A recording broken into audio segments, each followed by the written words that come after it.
Hello guys, welcome to my another blog. আর আজকে কিন্তু আমি তাড়াতাড়ি পড়াতে চলে এসেছিলাম, কারণ আমার আজকে কিন্তু বিয়ে বাড়ি যাওয়ার আছে। বেশি তাড়াতাড়ি পড়াতে আসিনি, তবে এসেই বই খাতা বের করতে শুরু করে দিয়েছিলাম। যেটা স্টুডেন্টের কাজ সেটা শুরু করে দিয়েছি আমি করতে। তাহলে আমাকে কল করো। সো গাইজ, আমার পড়ানো হয়ে গেছে, এখন আমি বাড়ি থেকে যাচ্ছি। 7:30 বাজে। তাড়াতাড়ি রেডি হয়ে আমাদের কিন্তু বেরোতে হবে। আর গিফটের ব্যাপারেও ঝামেলা হয়ে গেছে। চলো চলো তাড়াতাড়ি যাই, নইলে পরে আবার লেট হয়ে যাবে। বর্দি তো খেপে যাবে তাড়াতাড়ি না গেলে। চলো, তো আমি এখন রেডি হতে শুরু করব। ড্রেসটা পরে নিয়েছি, ড্রেসটা। আর এই যে বর্দি রেডি হচ্ছে, এখনো রেডি হয়নি, তো চলো ফটাফট রেডি হয়ে যাই। টোনার এই যে টোনার। সো গাইজ, আমাদের একটু রেডি হতে লেট হয়ে গেল, আর এখানে তো বোঝাও যাবে না। তো চলো বিয়ে বাড়িতে যাই, তারপরে ফুল লুকটা দেখতে পারবো, আদারওয়াইজ অন্ধকার অন্ধকার দেখা যাচ্ছে। চলো। তো আমাদের যেতে কিন্তু অনেক লেট হয়ে গেছিলো, আমরা প্রায় 9:30টার দিকে পৌঁছেছি। এবং দেখো বাইরেটা দেখে মনে হচ্ছে একেবারেই ফাঁকা। তো যাই হোক, বাইরেটা কিন্তু খুব সুন্দর করে সাজিয়েছিল। তো আমরা ফটাফট কিন্তু ওপরে যাওয়ার জন্য চলে গেলাম। এবং সত্যি বলতে লং ড্রেস পরে হাঁটা একটু মুশকিল হচ্ছিলো। তো আমরা চলে গেছি একদম লিফটে করে। আর লিফটে করে যখন গেছি, যেখানে নামিয়েছি সেখানে যে একটু মানে কি আর বলবো, সবার সামনে যখন লিফট থেকে বেরিয়েছি না, সবাই তাকিয়েছিল। তো তারপরে এদিকে দেখো পেছন দিকে আমাদের বিয়েবাড়ির যে এসি সেই ডেকোরেশনটা ছিল। আর এদিকে আমি আর বর্দি এসেছিলাম, কারণ সেরমভাবে তো সবাইকে বলেনি, সেহেতু দুজন এসেছিলাম আমরা। আর আমি একা তো আসবোই না, সেই জন্য দুজন এসেছিলাম। প্রথমত আমাকে বলেছিলাম মায়ের সাথে আসতে, কিন্তু মা তো আসবে না, তো ওই জন্য বর্দিকে নিয়ে এসেছি। আর এদিকে দেখো লোকজন সব দাঁড়িয়ে আছে।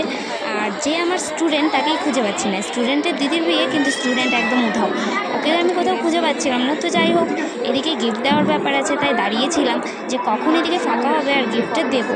কারণ গিফট নিয়ে না ঘোরাটা সবথেকে বেশি প্রবলেম। আর গিফট কী দেবো এটা নিয়ে ভাবা তো আরও বেশি প্রবলেম হয়ে যাচ্ছিলো। আর এদিকে যে ব্রাইড, তার তো ছবি তুলতেই টাইম লাগছিলো।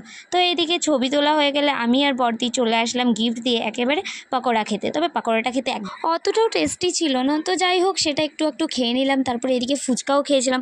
আর এদিকে দেখো আস্তে আস্তে কিন্তু ভিড় বাড়ছিল। আর আমাদের যেহেতু ছবি তোলা হয়নি, তো দিদি বললো চল একটা ছবি তুলে আসি।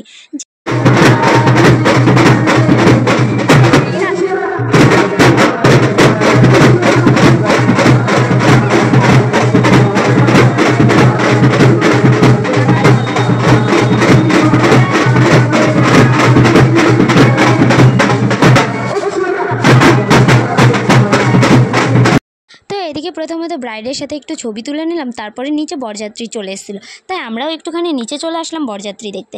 আর বরযাত্রীর অবস্থা দেখো, কত তত্ত্ব নিয়ে যাচ্ছে, খুব সুন্দর লাগছিল। আর এদিকে এতক্ষণ ধরে বরযাত্রী বরণ হচ্ছিলো, কি আর বলবো। তো আর উপরে খাওয়ার টেবিলে এত ভিড়, যার জন্য আমরা নিচে চলে আসলাম। আর নিচে এসে কিন্তু বরযাত্রী দেখছিলাম।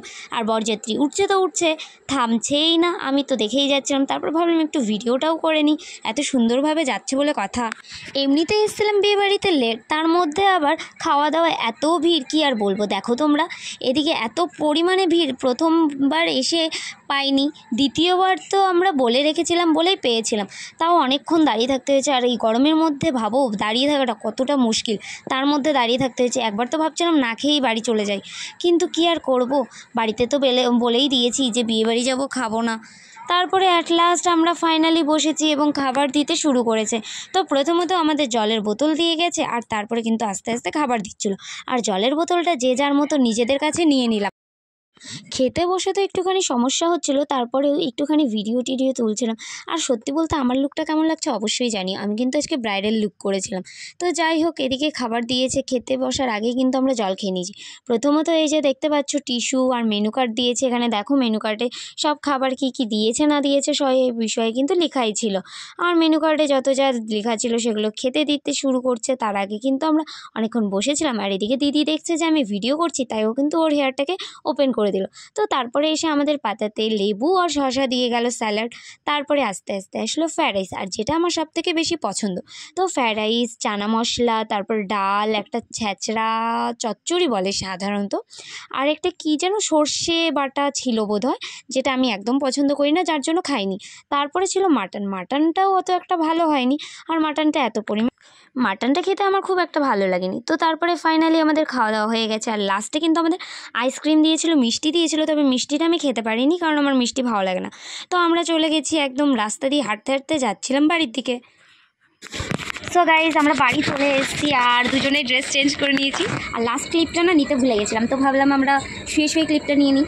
আর সত্যি বলতে খুবই টায়ার্ড, আর ফেস দেখো পুরো মানে কেমন হয়ে গেছে, গ্লো নেই কোনো, মানে কাজল পড়েছি একটু কালো, ডার্ক সার্কেল মনে হচ্ছে না, অনেক কষ্ট হয়ে গেছে। আর বিয়েবাড়িতে না খেতে যে লাইনটা যে বড় ছিল না, সবথেকে বড় লাইনটা দিতে কষ্ট লেগেছে। তো যাই হোক, এখন বাজে 12:30 একটা বাজতে চললো। আজকের মতো ঘুমাই, নলে কালকে সকালবেলা উঠতে লেট হয়ে যাবে, আর কালকে সকালবেলা দুটো পড়ানো আছে। সো আজকের মতো এতটুকুই, দেখাচ্ছে নেক্সট ব্লগে। টাটা, গুড নাইট, সে গুড নাইট, গুড নাইট।